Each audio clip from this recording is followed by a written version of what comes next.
To begin, we transferred a sufficient amount of dye that was separated using chromatography to each of our 3 cuvettes.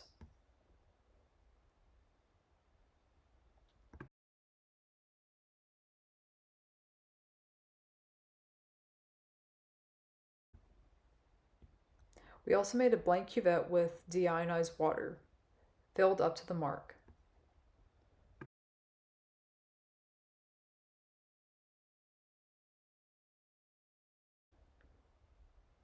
We then added deionized water to each of the 3 dyes until the bottom of the meniscus hit the mark.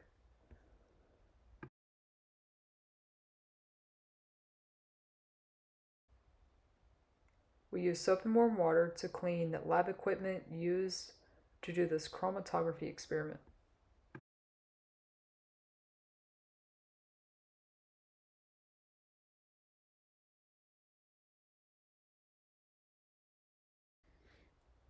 This experiment shows the Beer-Lambert law in action, for it states that the absorbance of a solution is directly proportional to its concentration. As the concentration of solute increases, absorption also increases. The solute in this experiment was the dye. When we made the dilutions, it was time to measure the absorbance value of each sample. Before doing so, it was necessary to zero the spectrophotometer with the blank sample containing deionized water only.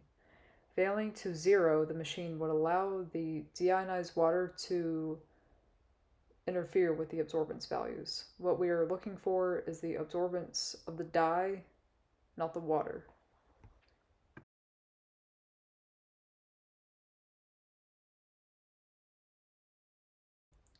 After zeroing the machine, we clean the sides of the cuvette that the light will pass through. Wiping it down will ensure that fingerprints or any other debris will not interfere with absorbance values. And then we place our first dye sample with the clean sides oriented the correct way. It is necessary to scan across all wavelengths to ensure that we get the lambda max, or the wavelength that optimally interacts with the dye.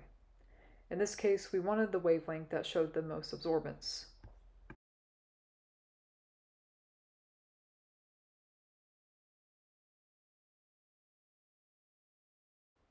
We recorded the absorbance value for this dye sample and carefully removed the cuvette from the spectrophotometer. The lambda max in this case was 600 nanometers.